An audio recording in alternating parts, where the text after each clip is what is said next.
Hey there nation, welcome to the show where we help you to play miniatures wargaming on a budget. It is I, Commander CheapSkate, and we are back with an episode of the Underhive Wars. This is our series of weekly Necromunda battle reports, and this is battle report number 46, and it is a rescue mission scenario that is fought between my two friends, Lady Domina, as well as Scream the Emo. Lady Domina is bringing the Killjoys of House Escher, while Scream the Emo is playing the red faction of the Genestealer Cult. So the last time that these two gangs throw it down, Lady Domina actually kidnapped the Ambot from the red faction. The Ambot's name was Dagon, and they managed to take it back with them to the Zone Mortalis. So in this mission, the red faction will try to liberate their newly captured friend and hopefully bring him back into the fold. So with that being said, ladies and gentlemen, we're going to play some background music real quick. If you want to see exactly what my friends are bringing for this one, go ahead and pause and take a look at your own leisure. So that being said, let's get this battle report on a roll.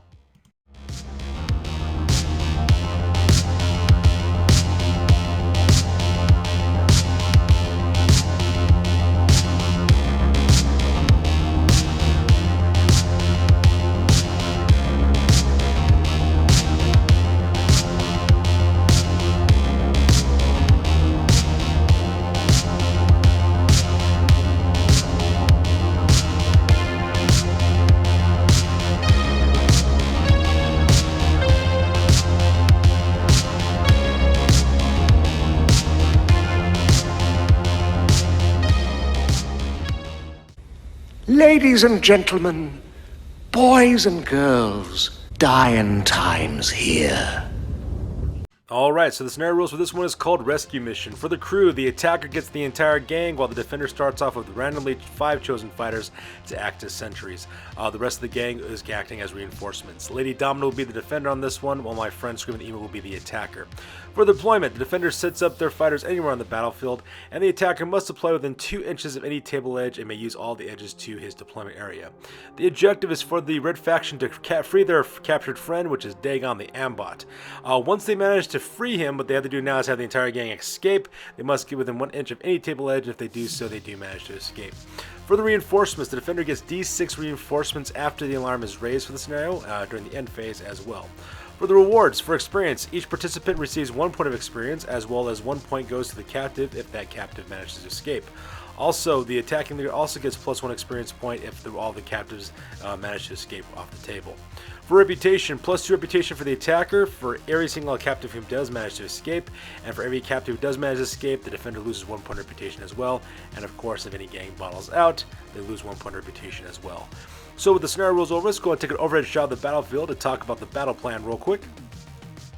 Alright, so you can see here's an overhead shot of the entirety of the battlefield. My friends are playing on a Zone Mortalis battlefield that is a 9-tile battlefield, 3 wide, as well as 3 deep, and as you can see, for the most part, my friend Lady Domina is deployed in the top center mainly. She's got her 5 fighters located right in front of a little barricade where Dagon is located in that little safe vault back there. And of course, my friend Scream the Emo is deployed on the bottom left-hand side, bottom right-hand side, as well as the top right-hand side as well. Now, as for what the battle plan is, I'm not really sure what my friends' battle plans are because they're playing this scenario and I'm just taking the photos of it. But if I had to guess what's going on, what ended up happening is that one of Scream the Emo's Acolyte hybrids, he managed to use his infiltrate skill to get directly into the same cell that Dagon's located at. So I guess what's going to happen, that Acolyte's going to free Dagon. The two of them will try to fight their way through the sentries and of course try to escape from any table edge to get their hands on. And I'm assuming that's pretty much what the battle plan is on this one. So with the battle plan over, let's go and talk about deployment real quick. Alright, so starting with the bottom left-hand corner for the red faction is a 4-man fire team. In the back is Johansson. He's a neophyte hybrid. He's equipped with hazard suit, respirator, grenade launcher, frag, and crack grenades. He's also got an autogun and auto pistol. He's also got a 3rd arm as well as a head injury. Right in the front, that is Pikmin up there in the top left. Pikmin is a neophyte hybrid. He's equipped with hazard suit, power pick. He's got an autogun, auto pistol. And he's also got an eye injury as well. Right beneath him on the right-hand side, that is Armitage. He is a neophyte hybrid equipped with hazard suit, respirator, auto pistol. He's also carrying a mining laser and a 3rd arm. And right next to him on the right-hand side is Blackmarsh. He is another neophyte hybrid who's got a hazard suit, autogun, auto pistol, as well as a head injury. And that pretty much makes up my friend Scream the Emo's deployment on the left-hand side. Alright, on the right-hand bottom corner of the deployment is another 4-man fire team full of neophyte hybrids.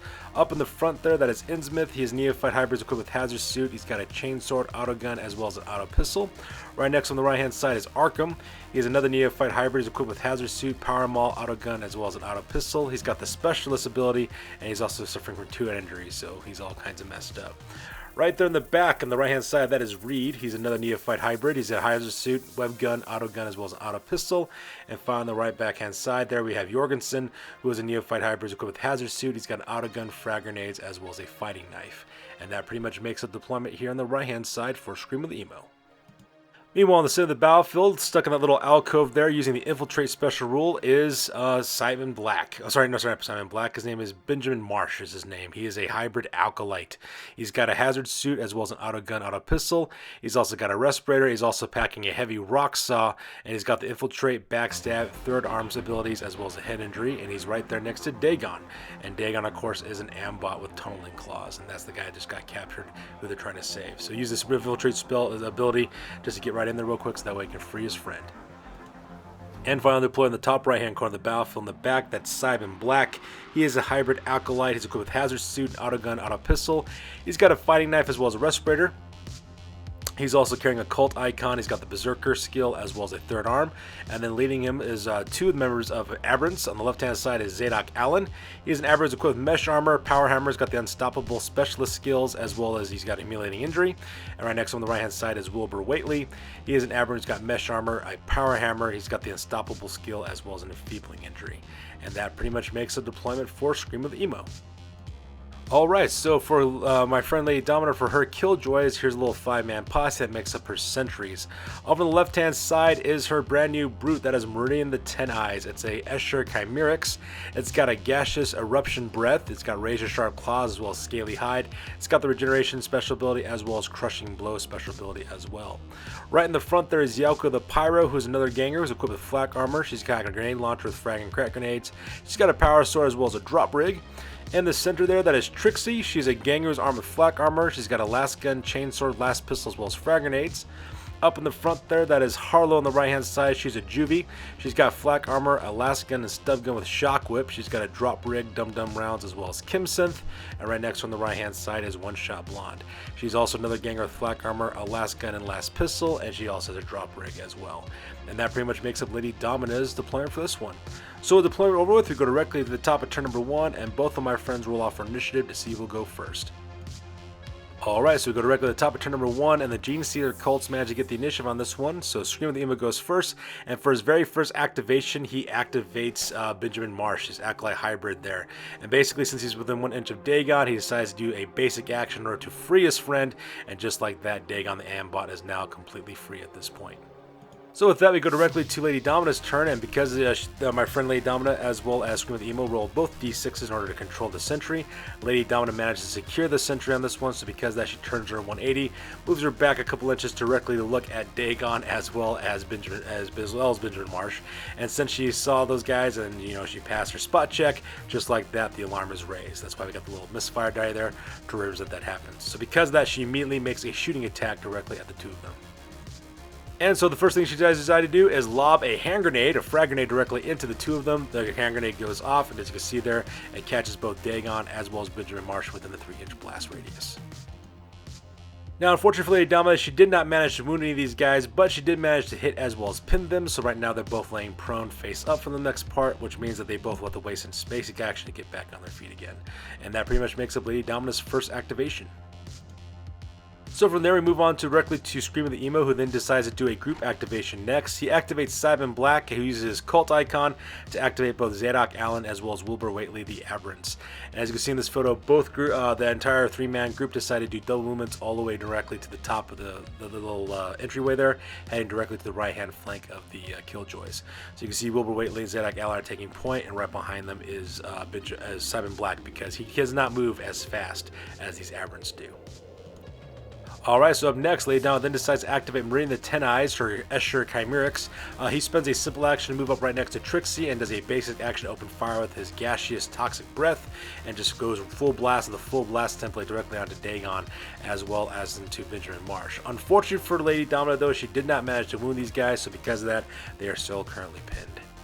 So from there we go directly to my friend Scream of the Emo, who decides to do his very first activation afterwards, and basically, since all of his group activations are done, the only thing he has left are individual fighters. The very first guy he moves up is Innsmouth, who does a double movement across those chemical weapon tanks, heading directly to the center of the battlefield. Lady Domina then also activates Yoke of the Pyro next. It then also does a simple action to move forward directly to that vault. She does another basic action to open fire with a crack grenade directly into, I believe it was Dagon who she was opening fire with. But unfortunately for her though, she missed her shot, so the grenade landed wide and nothing much happened from there.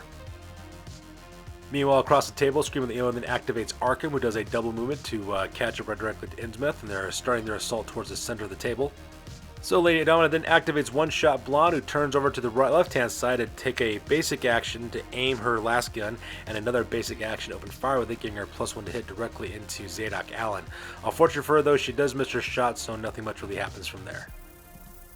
From there, my friend Scream of the Emo then activates Dagon. So Dagon spends a basic action to get back on his feet again in order to escape pinning. He does open fire with his tunneling claw using a melted gun that's attached to it, but unfortunately for him though, he rolls a 1 to hit, so because of that the shot doesn't go anywhere, and everyone is pretty much safe for the most part. So luckily for the Killjoys, the melted gun did not go off like it was supposed to. So for our next activation, Lady Domina decides to activate the Juvie Harlow, who decides to basically charge directly into Dagon as well, which is actually a pretty risky move, all things considering, just because Harlow isn't very strong.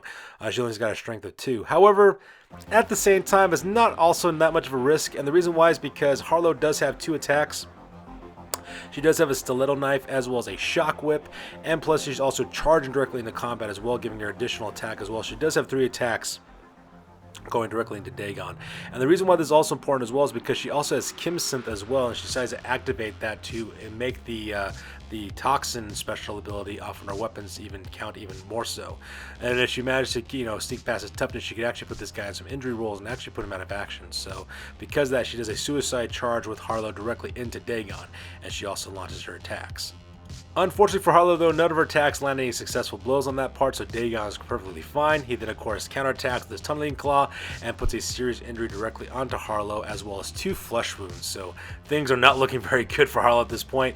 If she flows a flesh wound, she immediately goes out of action. If she rolls a serious injury chart, she's open for a coup de grace being executed on her as well. So it's all kinds of bad for this Juvie at this point.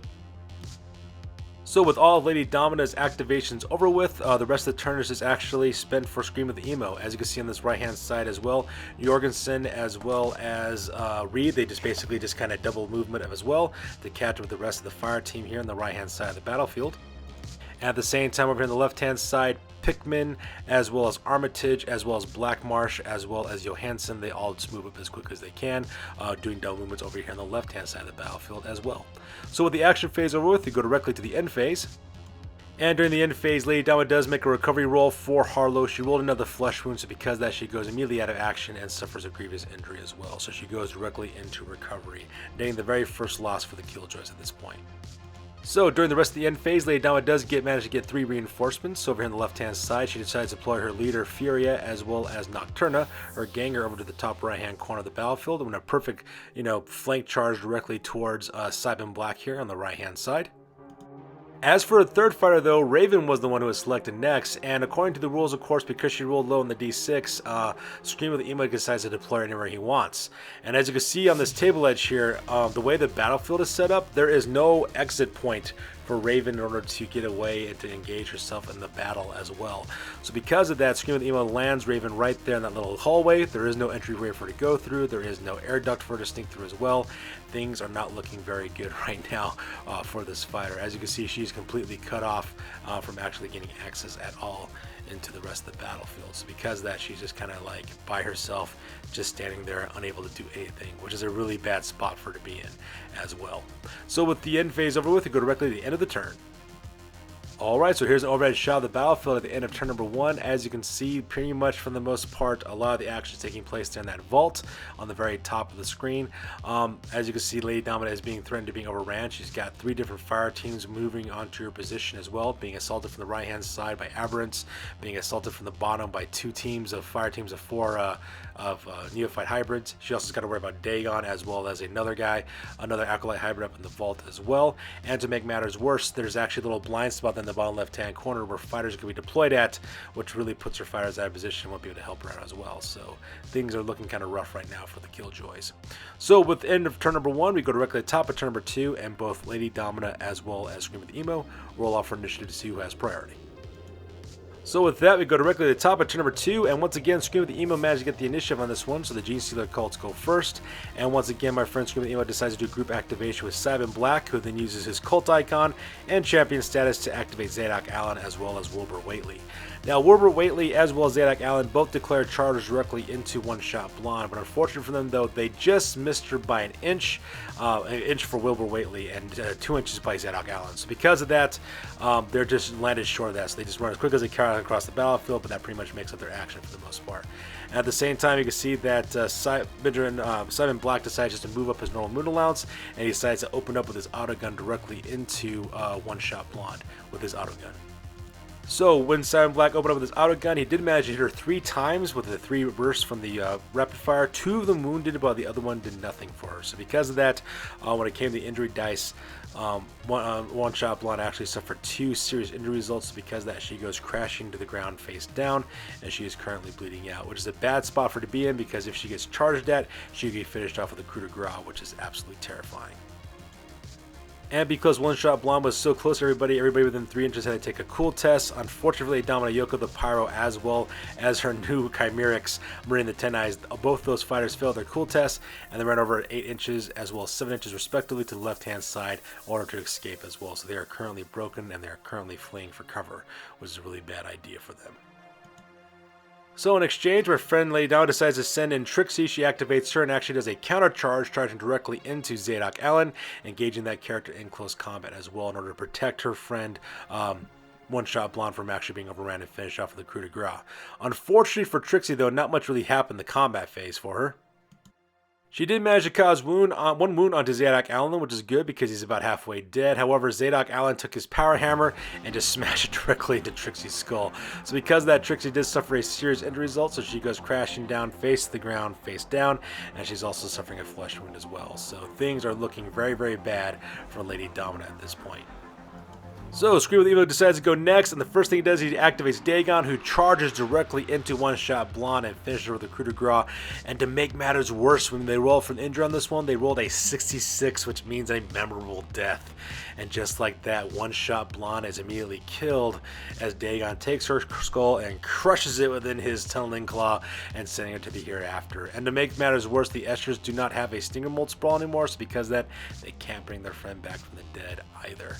At the same time, netting an additional bonus experience point for Dagon for killing that member of the Killjoys. And just like that, things are looking very bad for this gang at this point. So, wanting some revenge, my friend Lady Down then activates Furia, who does a group activation with Nocturna. Both of those ganger, as well as the leader, make a simple movement over the left-hand side, so that way they're right behind Simon Black, as well as Wilbur Whately, as well as Zadok Allen, and they decide to open up with their weapons. Nocturna decides to shoot first with her last gun directly in the back of Simon Black. So she does manage to hit Simon Black, but only managed to pin that guy, so because that, Simon Black goes head first into the ground. But Furia, though, she was the one who literally let loose the fury on that part. She decides to open up with her combo needle rifle, actually decided to open up with both weapons. Now she does suffer a -1 hit penalty because of it, but it really didn't matter. When she opened up with her bolt gun directly into the back of Zadok Allen, she managed to put 2 hits, managed to get 3 actually shots off with a rapid fire ability. 2 of them actually hit, and both of them actually wounded as well. And so because of that, Zadok Allen goes crashing face down to the ground, and unfortunately for him, he suffers an out of action result, ending up with an eye injury on that part. So because that, he loses 1 point to his ballistic skill, and he also goes out of action as well, and into recovery. And then Lady Down decides to open up with the needle rifle that's attached to her bolt gun directly into Wilbur Whately. Wilbur Whately fails his toxin test, so because of that, he also goes out of action, and he suffers a head injury as well, losing 1 point to his willpower as well as to his intelligence as well. So just like that, with one fell swoop of vengeance, she took out 2 Aberrants from the red faction. And since Lady Domina is out of fighters, the rest of the turn is dedicated to the rest of the red faction. And as you can see in this photo, most of the gang just spends double movements moving up as quick as they can to try to close the distance to the Killjoys who are located on the top of the screen. As you can see on the top there, Benjamin Marsh managed to escape pinning. He also moves up a basic simple movement action to move up his normal movement allowance. At the same time, the 4-man fire team led there on the right hand side, led by Innsmouth. They start making their way directly towards the Esco barrier, making their way to the 2 prone Killjoys on the top. At the same time, Artemage as well as Pikmin start making their way directly to the right-hand side as well. Black Marsh as well as Johansson, however, they just move up their normal middle allowance, and the reason why is because they both decide to open fire directly onto Yoko the Pyro, as well as to Meridian the Ten Eyes there on the left-hand side. Unfortunately for Black Marsh, none of his shots landed. However, when it came to Johansson, he decided to open up with a frag grenade directly into the two fighters there at the top. And as you can see, the grenade just landed perfectly right between the two of them and captures both fire within the 3-inch blast radius for the frag grenade as well. Now, luckily for Lady Dominant, however, none of the frag grenade blasts actually managed to wound her two fighters, so because her two fighters are just currently pinned right now, I take that back. I do apologize. She did manage to cause one wound directly onto her Chimerics, so because that he is packing one wound, so Meridian the Ten Eyes is actually one wound down. But for Yoko the Pyro, though, she is completely fine, and also managed to pin the both of them as well. So with that, we go directly to the end phase, and so we go directly to the recovery rolls. As you can see here, Trixie, unfortunately, is still seriously injured, so she is still laying on the ground bleeding out, which is a really precarious spot for her to be in, because of course she could be finished off with a coup de grace if she's not careful. And at the same time, both Yoko the Pyro as well as Meridian the Ten Eyes do manage to recover their nerfs, so because of that, both of them also earn a bonus experience points for managing to get their nerf back, which is also kind of nice as well. So during the end phase, more reinforcements show up for the Killjoys. So over here on the left-hand side, Lucky Lucy the Juvie shows up. She's equipped with the flak armor, last pistol, shock whip, as well as Kim Sith. And she shows up here on the left-hand side, really good throwdown and fight against the red faction. However, on the bottom left-hand corner, this part is not so great as well, because 4 members of the Killjoys do also ride to fight, but unfortunately for them, though, they rolled really low. Lady Domina rolled really low for these guys, so because of that, they go directly at the control of Scream the Emo, who can put them anywhere he wants. And as you can see in this photo, he puts them directly into that blind left-hand corner where they can't do anything. They're just stuck there for the rest of the battle report. So you can see there, he puts Cinder, Sister Christian, as well as Mad Donna, and also, I believe that's Cosima as well. All those guys, all those ladies are just kind of stuck on the left-hand side, and they really can't do anything about it because, you know, there's no exit point for them. So it's a really bad spot for these ladies to be in. So that takes us directly to the end of turn number 2, and as you can see, here's an overhead shot of the entirety of the battlefield. We got Killjoys who are permanently stuck there on the left-hand side of the battlefield, as well as a couple of Killjoys are left over, but it looks like the red faction are going in for the kill to finish off this gang once and for all. And at this point, ladies and gentlemen, my friend Lady Dama decides to call the game because she really doesn't want to lose more gangers than she already has, and that leads to another victory for the red faction of the Genestealer Cults. So that being said, ladies and gentlemen, we'll go directly to the post-game and talk about exactly what happened to each of the gangs, because this battle report is now officially over. That's it, man. Game over, man. It's game over. Alright, so first of all, we start off with the Killjoys. For injuries, 2 members of the gang were injured. One Shot Blonde suffered a memorable death, so because of that, she's deleted off of the roster. At the same time, Harlow the Juvie also suffers a grievous injury as well. The rest of the team manages to recover Bruno without any problems, so they're perfectly fine. For advancements, Furia leveled up to level 4. She earned +1 to her strength as well, so she's even tougher now and stronger within close combat. From her territories, from her settlement, she earned 1 point of reputation, as well as 50 credits from her settlement, and of course her Sin Sith also gave her 1 point of reputation as well. Now, unfortunately, she did lose her mining works to the red faction, so because of that, she's only down to 2 territories now. During the trading post, with her credit, she purchased a stiletto knife as well as Kim Synth for Yoko the Pyro. She also purchased Kim Synth for Cosima as well as Sister Christian, and took her remaining 6 credits and put it directly into the stash. For her reputation, she earns 1 point of Remember Settlement as well as 1 point from her synth still. However, because Dagon did manage to escape, she loses a 1 point reputation, and that brings her grand total to 28 points. Her new record now is at 4 wins as well as 5 losses, and her new gang rating now is at 2,329 points. So with that, we go directly to the red faction. For injuries, 2 members of the gang were injured. That was Zadok Allen as well as Wilbur Whately, the 2 aberrants. Zadok Allen suffered an eye injury, so he's got -1 to his ballistic skill, and Wilbur Whately suffered a head injury, losing 1 point to both intelligence as well as to will. For advancements, 4 members of the gang did advance forward. Benjamin Marsh earned +1 to his ballistic skill. Simon Black leveled up to level 2, earning +1 to his toughness. So because of that, now Simon Black is now toughness 4. Zadok Allen also leveled up to level 3, getting +1 to his movement. So now he's a movement 6 aberrant. At the same time, Wilbur Whately also leveled up to level 2, earning +1 to his toughness as well. From their territories, they managed from their settlement they earn 1 point reputation as well as 40 credits. They managed to scavenge 35 credits from their refuge drift, and with their brand new mining works brought back to them, they earn 2 more points of reputation as well as 80 credits from that mining works because they get 2d6 times 10 credits because they have an ambot back in their possession again. From the trading post, they managed to score 155 credits in total, and with those credits, they purchased 3 Comba stub gun plasma pistols for Obed Marsh. One of our viewers recommended to my friends giving the email that he should get Comba stub guns with plasma pistols, with a combination between stub guns and plasma pistols for their leader, which is the Cult Alpha with 3 arms, and my friend screamed with the email thought that was a good idea. He decided to do exactly that. At the same time, he managed to purchase a set of respirators for both Black Marsh as well as Reed as well, giving him 2+ against gas attacks. And then finally took the remaining 5 credits that he had and put it directly into his stash. He also took Obed Marsh's auto gun as well as 3 stub guns that he possessed, and he put it directly into the stash for the rest of the gang to use. For the reputation, they earned 3 points of reputation from their territories as well as 2 points of reputation from the scenario, bringing their grand total to 43 points of reputation in total. Their new record now is at 5 wins and 4 losses, and the new gang rating now is at 2,730 points. So that's going to do it for this one, you guys. As always, please feel free to like, comment, and or subscribe. Your guys' input is invaluable to us as always. Also check us out on Facebook, Instagram, as well as blogger.com for all the latest, greatest hobby news related to this channel. That's going to do it for this one, you guys. We'll catch you guys in the next one. Peace out and stay classy.